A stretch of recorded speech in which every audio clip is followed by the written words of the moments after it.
In May 2021, a Is this a TikTok zombie? video went viral that left everyone who watched it confused, worried, and afraid in that exact order. Yep, exactly. Like, what is what is this? Oh Jesus, Yep, help us all. the lady recording the clip said all what we were thinking. WTF. This viral video caught by a TikTok user with the handle 627 showed a woman in Seattle who looked like she was in a lot of pain limping through the streets. She was yelling, crying, and bleeding, and she Whoa. looked like she needed help. She looked disoriented. Her hair was mostly shaved with just a few spots of long brown hair. Goodness Anyone me. who saw the video was shocked and had a lot of questions. Was she the subject of terrible abuse? Was she using drugs? Was she going through a mental illness? It was Comment, let me know in the comment section. Would you go to help her out? Would you be afraid? Would you film it? Like, how would you react or respond to this? This is insane. all very confusing because of how her lips were blackened and her face looked extremely pale and white. Oh, People who watched the video Oh. quickly gave her a nickname that stuck, calling her the Zombie Woman. Yep. Like I said earlier, her face looked weird and pale, with a very obvious and bloody wound on her stomach, dark Jeez. bags under her eyes, and almost no hair on her head. She only had one shoe, and the shoe was covered in blood. It also looked like she was holding a bag or a cloth wrapped together, but the video was too far out to be certain what it was. Is this All we fake? could ascertain was that whatever she was holding was also covered in blood.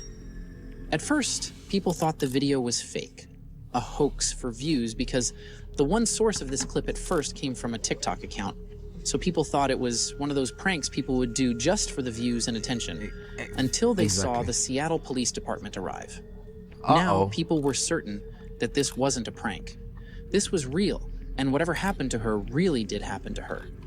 What if it's fake police though? Let me know in the comment section. Could that be all staged? If not, that's super demonic. Like, she's moving like a zombie, acting like a zombie. Apocalypse. Revelations. I don't want to go to the hospital! I don't want to go to the hospital! Oh, heck no. This is real. Let me know in the comment section if you think this is real or fake, because this looks As real. you can see, it was a heartbreaking scene. At first, we can see numerous police officers trying to calm her down, but she just kept walking and screaming, even escaping their grasp at the end of the video, and continuing her erratic behavior until she was gently restrained. The victim can be heard screaming that she doesn't want to go to the hospital as the cops and paramedics put her on a stretcher, which raises more questions. Why wouldn't you want to go to the hospital? What is she running from? Even more tragic, she starts pleading with the police not to take her baby. Whoa. This was odd at first to anyone watching, because I didn't see any baby in the video. Most people didn't. But then a closer look, and you noticed that the object she was holding had changed. I have to admit, the video was hard to understand, but on closer inspection, it looked like she was not holding the bloody bag she was holding in the beginning. Instead, she seems to be holding something completely different. Many people have different ideas about what this object is, because the video is fuzzy and makes it hard to tell for sure. However, some people think it looks a lot like a baby, especially the head of a baby.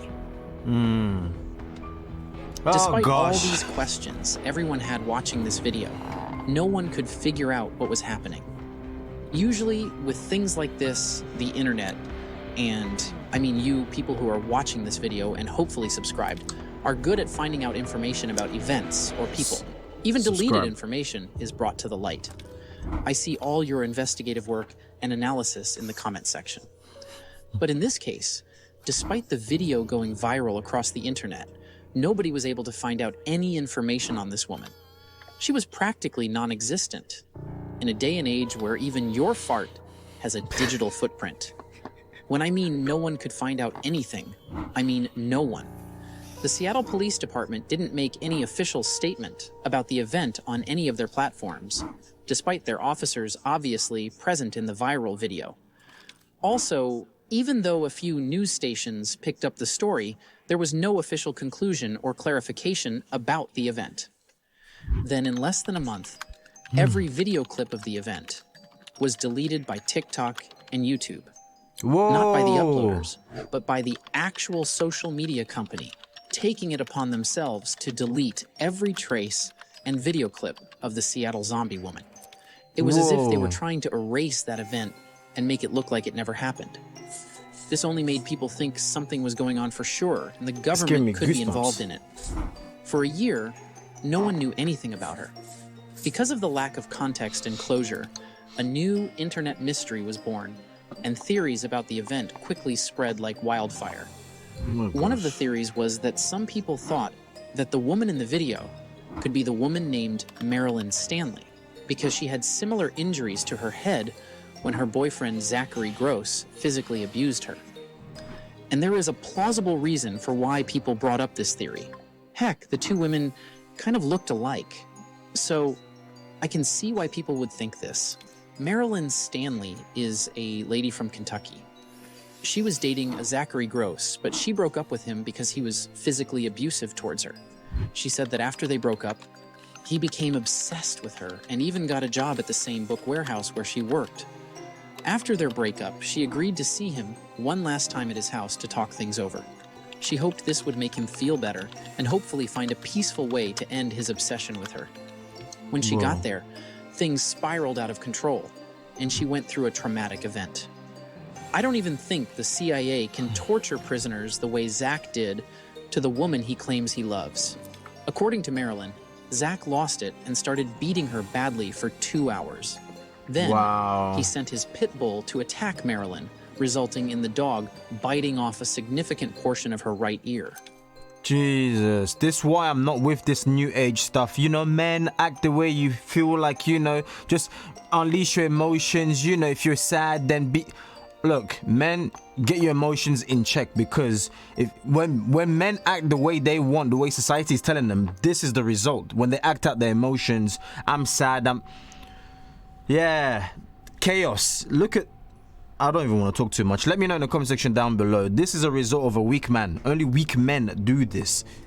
Then he cut off her head all the way to the bone with a pink folding knife she had brought for safety in case he became hostile. He put the bloody piece of skin and hair in a plastic bag and handed it to her as he drove her past her mother's house and dumped her on the street. Marilyn's mother saw her badly bruised and abused daughter lying on the ground and called for help. She was rushed to the hospital, where she had surgery right away. A severed artery in her scalp was pumping out blood, and she had multiple fractures in her ribs and face. The doctor later told her that her hair would never grow back because her scalp had been cut off. She underwent 6 surgeries and experienced lasting nerve damage. It was horrendous. Already, from the story I just told you, you can start to see the similarities between Marilyn and the zombie woman. The shaved hair, the bloodied outfit, and the badly bruised body. It's common for abusers to not only attack their victims after their release date, but also try to replicate the same trauma that they inflicted during the first time. So people thought maybe this was Zach doing it all over again. Fortunately, this theory was wrong. For starters, the traumatic event happened in 2015, 6 years before this video was taken, plus Zach is still in prison for his crimes. So there was no way this could have been Marilyn, and thankfully it wasn't. They just look alike. Another theory that came up was that she could be on drugs. Apparently, this type of thing was a normal occurrence in Seattle. After the video went viral, the woman who shot it later shared an update about the woman who was outside her window. In the TikTok update, she said, "Living in a city like Seattle, is it not uncommon for people to not have the resources to properly care for their mental health, their housing, for their addiction? And so, unfortunately, it's not abnormal to hear someone screaming like that in the middle of the day. When I looked out my window and I saw her face, I was truly shook and a little bit scared because I've never seen someone look like that." Addiction, especially methamphetamine abuse, is a problem in Seattle, as it is in many other places in the US. Addiction Center said, in 2016, opioid-related deaths hit a record high in Kings County, where Seattle is located, with the largest concentration happening in Seattle. Of the 332 deaths from overdose, 2/3 were from opioids. I know drugs can actually break people down to the point. Guys, this video isn't sponsored by anybody, but for a long time now I've been running my other YouTube channels and showing people how to grow on YouTube and actually make money on YouTube. So I thought I'll bring it to my Christian channel as well to show you guys as proof. Let me refresh the page right there. It's refreshing, and as you can see, this month alone we've been able to bring in £1,598. In dollars is probably 1,800 and something, I believe. If you are interested, link is somewhere in the description down below. By all means, you don't have to, but I thought, hey, Christians need to make money too. And now with the transparency out of the way, let's get back into the video. Where they are unrecognizable, and her worn-out clothes could be a sign that she might be homeless, which is a sad reality for too many people in our society who are going through a lot of struggles, which makes sense, but I don't know. I don't think I have ever seen someone so wasted and addicted that they'd be covered in blood, or being in that state of contusion or trauma. If you have seen someone in that sort of state, you can let us know in the comment sections and correct our naive belief about drug abuse.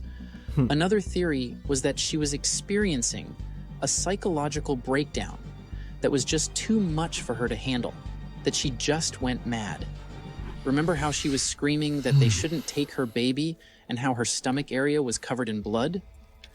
Well, there was a speculation that she got into a terrible car accident with her husband and her child, and she was the only one that survived. The bruised and burned marks on her body made this assumption look possible. And to be honest, this theory sounded more plausible and believable than the rest, even more than the Marilyn theory. I've seen what trauma can do to people. Some people never recover from it.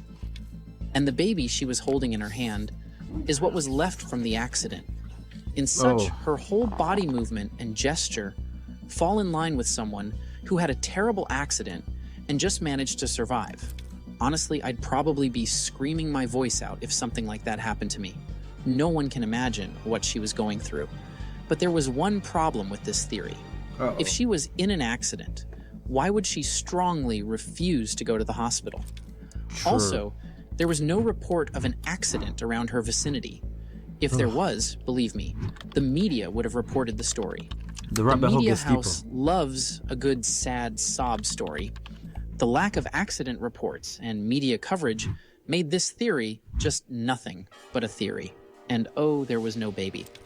The last theory was that it was a viral marketing tactic for a new movie that was filming in Seattle. This might sound weird to some people who think the marketing for movies is just trailers on YouTube, billboards, and posters. You will be surprised by the lengths marketers will go to promote their movies. The clever marketing for the Blair Witch Project used fake police records and interviews to show that the events in their upcoming horror movie were real. Many people were fooled by this effective campaign and thought the events were real. It had to take the actors' appearances on news and entertainment shows to let people know it was all a marketing stunt for the movie. So this was a normal thing, and around that time, a new movie was actually filmed in Seattle, making this theory possible. But as said earlier, the arrival of the police and paramedics made people think otherwise. And, as of that time, the only movie shot in Seattle was the movie Kimmy. But after watching the movie trailer, there was no scene like the viral video in it, and the whole movie didn't have a single zombie in it.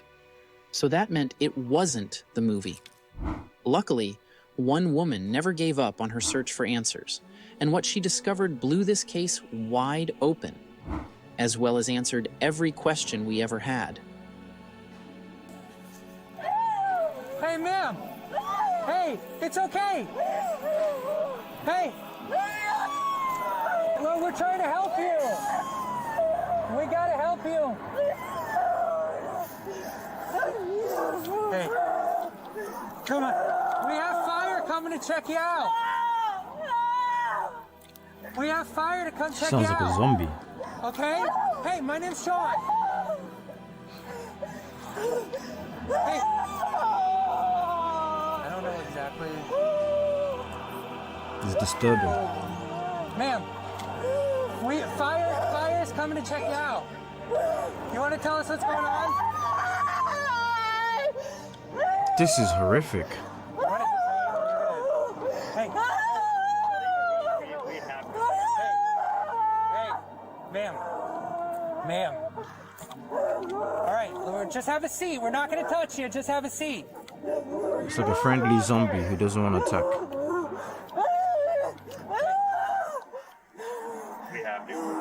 Oh yeah, she's bleeding. She's got she's. Wow. Ma'am, what's your name? No, ma'am, have a seat. Whoa. Okay. Ma'am, what's your name? Is that real blood or fake blood? Yep, you heard that right. It turns out our mystery woman was... Pause for a second. I don't even know the words to use to describe such level of stunt. And believe me, it gets better. What the heck is... What's going on?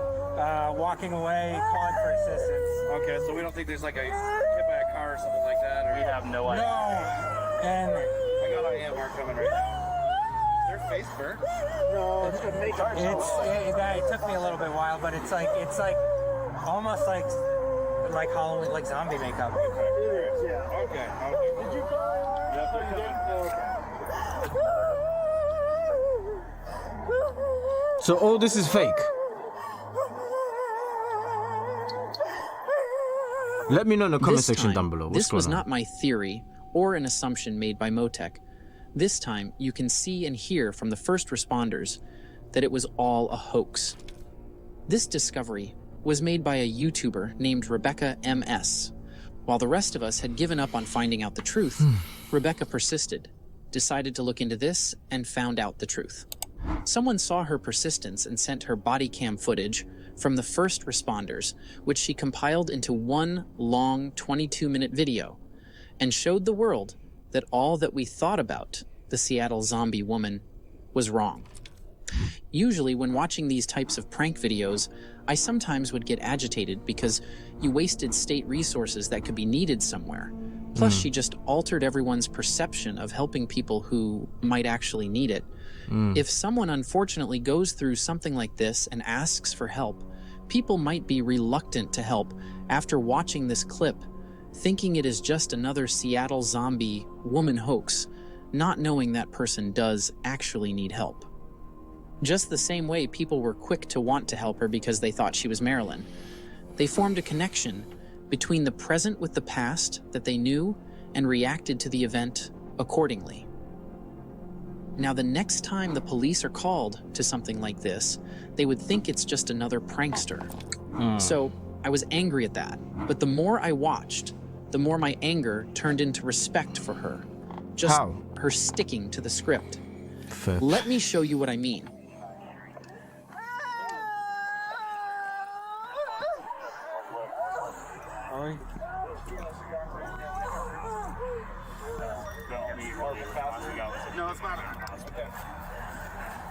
Ma'am, are you able to tell us what's going on yet? Miss. Looks like makeup. Yeah, it looks like makeup. She's good. Despite being called out on her act, she still stuck to the script of being a woman in need of dire help. That level of determination was impressive to me. The police themselves were puzzled about the whole situation. The facts looking right at them was saying she applied makeup, but the way she's behaving says otherwise. A normal person would have surrendered and just called it a day and be arrested or fined. But this woman was still screaming like she was hurt. The last thing the police want is for evidence to come out later to say that she was actually a victim and they did nothing. So they did a little investigation of their own to make sure that no stones were left unturned. The woman was sent to the hospital while police canvassed the area, speaking to any eyewitnesses. They discussed their impressions of the event. Yeah. Walking around. Like a zombie. Was that throw up on her, or was that like makeup? No, that looked like really good makeup. Like throw up. Wow, That looked yeah. like. But the Maybe check what the film is to see if there's... I mean, that was. There's also the. Who was that? Who is it? We didn't get a name. She is covered in snow. What's that? Who is what? She's what now? She's covered in head to toe with like, looks like Zombie makeup. like blood stuff all over her face. I don't think she did it to herself. Guys, I want you to smash the like button on this video because this was very, very interesting to say the least. Let me know, how do you think this video ends? I want you to go watch the end of it on Motech's channel. Link should be somewhere in the description down below. So smash the like button, comment what you think and how this ends. And you, my friend, I'll catch you in the next video. And before I forget, link is in the description down below for you to join that membership I told you about, limited, about 2,000 position. Check out this awesome video you're seeing popping up right now.